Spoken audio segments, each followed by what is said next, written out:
Nós falamos da primeira parte, pessoas disciplinadas, falamos da segunda, pensamento disciplinado, conceito pouco espinho, confrontar os fatos brutais. E agora ele fala, né, ele coloca lá nessa roda que do meio para frente você tem a ruptura.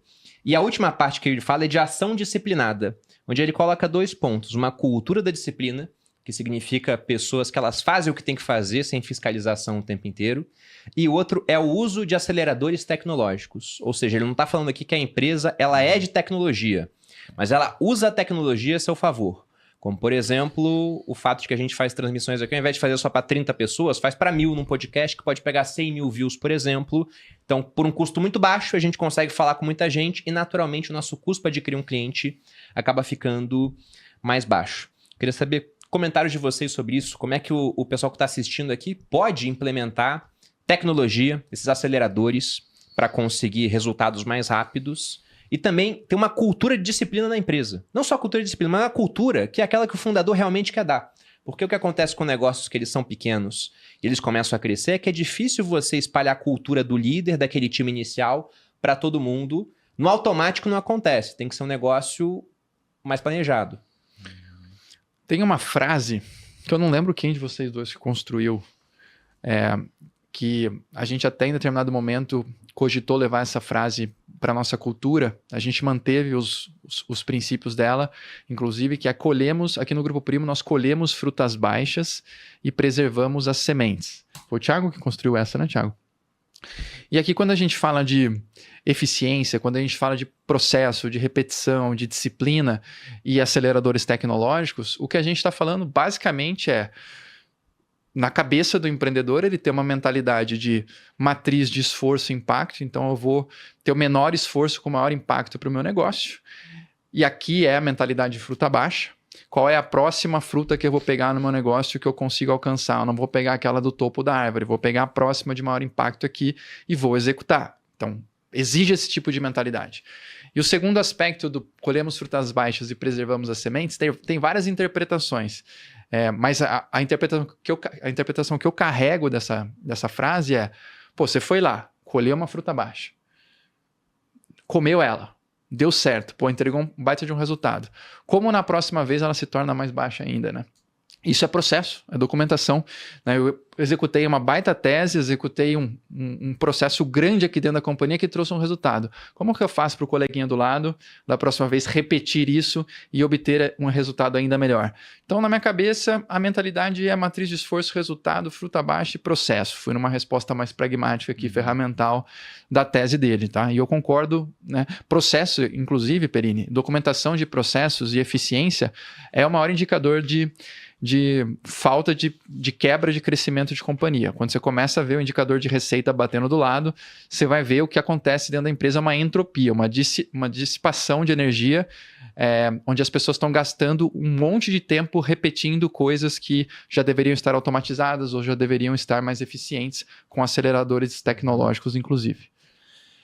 Cara, você falou sobre a disciplina aí, né? Você falou sobre a disciplina e sobre a disciplina da cultura, não é? Isso, sobre cultura, disciplina e a outra parte é uso de aceleradores tecnológicos também. Tá. Cara... Porque isso aumenta muito a produtividade, né? Muito produtividade, duas coisas, né? Primeiro... Eu posso dar um exemplo até sobre produtividade?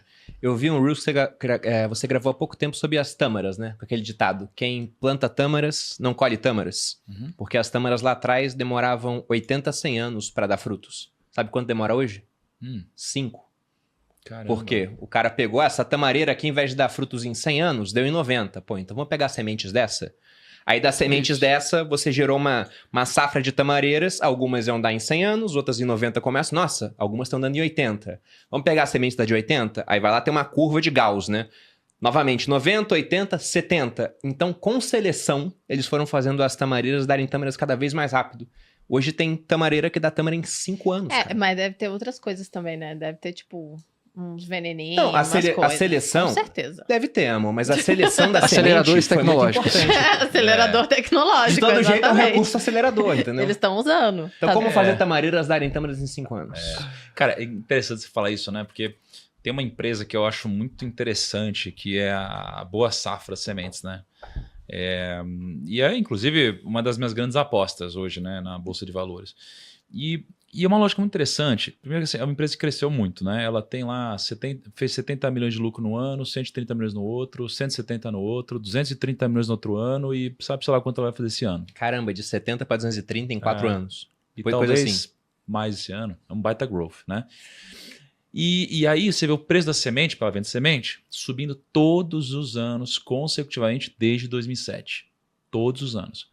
Aí você pega o produtor rural, ele tem dentro do budget dele um percentual que ele gasta com as sementes. Esse percentual vem subindo ano a ano também. E hoje o produtor rural gasta quase 15% do budget dele só em semente.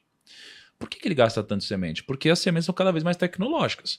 Então, você tinha uma semente que morria fácil por causa de tal praga. Agora você tem uma semente que é blindada disso daqui. Agora você tem outra semente que é mais rápida. A semente que dura mais tempo. E tudo com os aceleradores tecnológicos aí. Né? E aí é um baita case de negócio. Né? Uma luta Porque gostosa. eles tinham lá os, sei lá, 600 lojistas que eles vendiam as sementes, e os produtores rurais vinham, compravam as sementes, e eles começaram a ter muitos aceleradores de processo. Então, eles pegam cada ano mais lojistas. Cada ano eles adicionam novos tipos de sementes de outros produtos nos mesmos lojistas. Então, eles vão tendo multiplicadores de escala. E é um baita business crescendo, voando. Hoje vale 2 bi de reais. Cara, sei lá quanto que pode valer no futuro. Aí quando você fala das sementes, da tecnologia, eu fui falar com a Maíra sobre isso, né? Fui falar do negócio e tal. Aí ela falou assim, nossa, amor, não, mas esse daí vai fazer mal e as pessoas e tal, porque essa tecnologia... Pô, para não morrer com uma praga, você acha que é assim, só bota tecnologia e tal? Esse foi das tâmaras. Era 100 anos, agora é 5. Cara, isso muda muito no nosso alimento. Só que são coisas que, às vezes, em vida a gente não percebe esse impacto muito rápido, né? Então, por exemplo, quando a gente fala que no passado você vê que na Bíblia todo mundo comia pão, cara. Pão. Era sempre pão. Hoje, quase todo mundo fala que se você come muito pão, cara, isso aqui pode te engordar, ou você pode, às vezes, até adoecer de alguma forma e tal. É outro tipo de Só trigo. que é outro pão. Aham. É outro pão, Outro porque é o trigo. Aí as coisas que plantavam antes, tinha alguns nutrientes no solo que não é igual hoje também. Então essa tecnologia transformou muitas coisas. Então, a tâmara agora é 5 anos, mas não é a mesma tâmara, sabe assim? Então os produtos foram mudando. Agora, a tecnologia, ela permite que a gente traga produtividade no negócio, demais. E eu acho que o objetivo da tecnologia, para mim, no que eu acredito sobre negócios, não é disruptar meu próprio negócio. É eu fazer com que eu tenha cada vez menos tarefas operacionais. Então, a minha lógica de escala é assim, eu olhar para o meu dia de ontem. Do meu dia de ontem eu trabalhei, por exemplo, 10 horas. Dessas 10 horas, se eu fiquei 4 horas fazendo tarefas operacionais, cara, o que eu posso ter como ferramenta de tecnologia para que eu não tenha mais essas 4 horas operacionais? Então eu posso fazer isso contratando alguém que tem um preço por hora mais baixo que o meu, ou tendo alguma tecnologia que permita que os Thiagos por aí não gastem mais essas 4 horas operacionais por dia. Ao eu extinguir essas horas operacionais, eu vou ter agora as minhas 10 horas. Com o passar do tempo, eu vou olhar para o meu dia anterior e vou ver que eu fiz algumas coisas operacionais. E eu sigo sempre um processo de pegar tudo que é operacional e trazer escala para que a gente possa ter mais produtividade no time. Só que quando a gente começa a falar, então, né, de uma verdade para a gente aqui de que ganha quem tem o melhor modelo de negócio com o maior exército de vendas, cara, se você traz uma ferramenta que traz produtividade de 30 minutos por dia para um exército de vendas de 5 mil pessoas, quanto tempo você ganha aqui? Você entendeu? Você ganha muita coisa, vai ser 150 mil minutos, talvez. É muita coisa. Então você ganha muita produtividade com um custo baixo de tecnologia. Então eu gosto de encarar a tecnologia dessa forma. E sempre testar e validar ela pequenininho e ir crescendo, expandindo. Quando a gente fala, então assim, eu acho que faz muito sentido e a gente precisa disso mesmo, porque às vezes a gente, por medo, não contrata, perde produtividade e aí perde para um exército de vendas menor que o nosso, porque ele é mais produtivo, mesmo com menos pessoas. Agora, quando a gente fala de disciplina, cara, da cultura, acho que daqui é o grande desafio. Isso é muito desafiador, cara, porque as pessoas têm acomodação. A gente foi lá no Sul, né? A gente tem ido recentemente, a gente entregou, ontem a gente fez um call com mulheres voluntárias, a gente entregou quase 25 casas já lá e a gente está com um CD em operação. É uma operação complexa, faltam 5 casas para a gente entregar. Então a gente viajou várias vezes para o Sul e a gente visitou vários abrigos. Eu comecei a perceber o seguinte, que tinha alguns abrigos que tinham pessoas que antes, moravam na rua, cara. Não tinham comida, sabe? Não tinham médico, não tinha nada disso. E num abrigo, começaram a receber visitas de médico, comida, cobertor, cama. E às vezes tinham pessoas assim que, por exemplo, tinham voluntários limpando o chão em volta delas e não elas mesmas, que antes não tinham nem casa para morar. E aí o que eu comecei a perceber? Eu comecei a perceber que o ser humano ele tende à acomodação quando existe um cenário propício. Né? Em todos os momentos. Então, no nosso relacionamento, cara, a gente tende a acomodar no relacionamento. Você para de falar eu te amo, você para de dar beijo na boca, você para de dar abraço, você para de dar presente, você para de se arrumar, você para de tomar banho, você para de usar perfume, você para de fazer as coisas. Você para de agradar. Então a gente tem acomodação. No trabalho, você para de se dedicar ao máximo, você para de produzir, você para, então você começa a se acomodar. E a cultura, ela é composta de duas coisas. A primeira coisa é, qual é a cultura da empresa? Aí o pessoal é muito bom nisso, escreve na parede. Pá, essa é a cultura. Só que as pessoas são ruins em cultivar a cultura. E a cultura tem a ver com, de fato, o significado dela, que seria, na etimologia dela, o desenvolvimento da mente. E do outro lado, o cultivo de uma planta.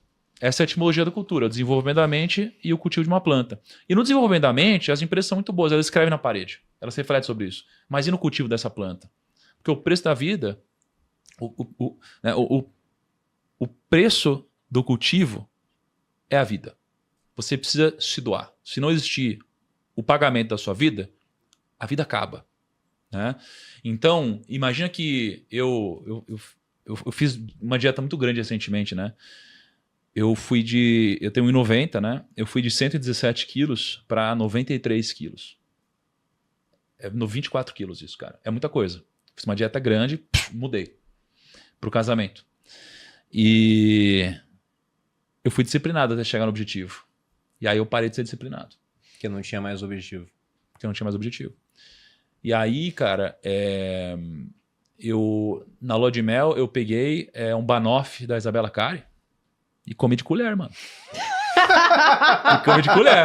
Comecei a comer de colher, cara. Aí peguei no outro dia, comecei a comer de colher. Não é possível. Não, foi animal e tal. Delícia, cara. É delícia, nossa, durou. foi muito bom. Aí o que começou a acontecer? Só que aí, o ponto é que quando você é disciplinado por muito tempo, você não percebe o impacto disso.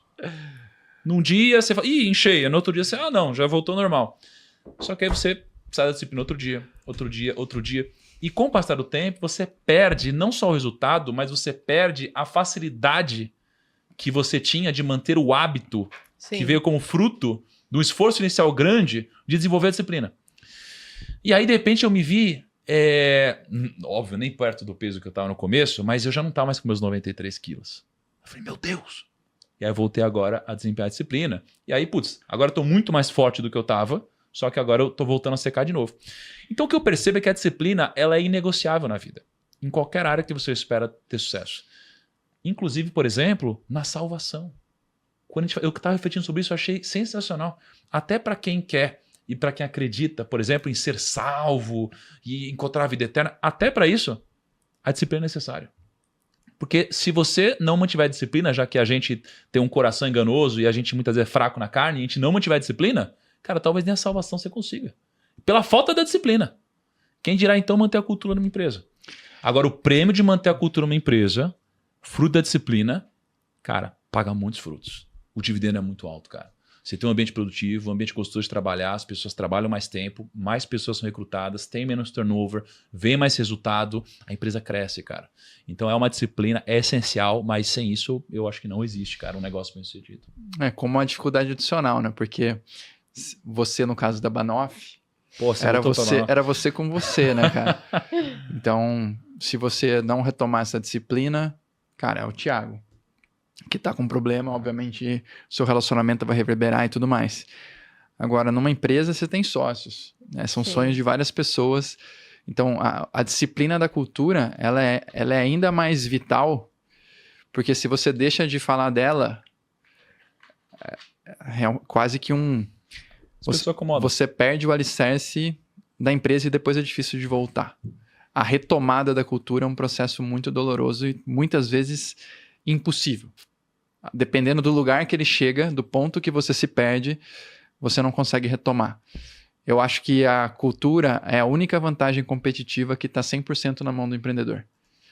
É a única vantagem competitiva que está na mão dele. É ele ali com os sócios dele, cultivando os valores, valorizando os comportamentos e ajustando. E é onde pouco se fala. E o Thiago foi brilhante, mais uma vez, quando ele diz que todo mundo cumpre o papel de escrever e deixar na parede. Mas o cultivo... Escrever na parede é fácil, né? O difícil é cultivo. ver se o pessoal toca aquilo realmente entranhado. Eu gostei muito de um exercício que a gente fez no primeiro semestre, que foi aquela pesquisa de cultura aqui no grupo, onde perguntamos para os integrantes do board, para os sócios, temos uns 40 sócios aqui, e para pessoas dos times. A gente dava uma lista, eram 100 palavras, se eu não me engano, e o pessoal podia escolher umas 10. E era sobre a cultura do grupo. O objetivo era ver se o pessoal da direção, os sócios e os colaboradores, Estávamos alinhados. eles tinham o mesmo alinhamento, ou seja, eles entendiam qual era a cultura do grupo e para onde a gente queria ir. Sim. E eu pensei, cara, será que vai sair parecido ou a gente vai ter surpresa negativa aqui do tipo, a gente entende que nós somos uma empresa focada nisso e o pessoal que tá na ponta da linha tá vendo diferente. Porque se eles verem diferente, tem algo errado, né? E saiu muito parecido. Saiu muito parecido. Eles em assim, casa, em termos de... Não, eu falei pro Thiago, eu falei, cara, olha só, tá igual, cara. Uma galera não gostou muito, mas a gente achou legal. Porque teve gente que falou assim, não, mas veja, esse ponto aqui eu não achei muito bom. Eu falei, mas é isso, pô. Porque saiu, por exemplo, né, numa questão de que somos uma empresa que a gente tem foco em rentabilidade e também a gente corta custo. A gente vê, pô, esse custo aqui tá crescendo, tem que cortar. E o pessoal entende isso. Aí alguém falou, não, mas veja bem, não é uma coisa boa. Eu falei, cara, a gente é de finanças, pô. A gente tem que economizar. A gente ficou orgulhoso disso, né, cara? Exatamente. E Que o as povo pessoas não. entendem isso. E eu desafio o pessoal que tem empresa em casa em fazer isso. Você pega lá e faz uma pesquisa de cultura com o seu time, com os sócios, com o pessoal que é mais estratégico, menos operacional, para ver se vai ser a mesma coisa. Se não ser a mesma coisa, aí claramente é um problema. É quase como um barco onde uns estão remando para frente e outros para trás. O barco ele fica no mesmo lugar.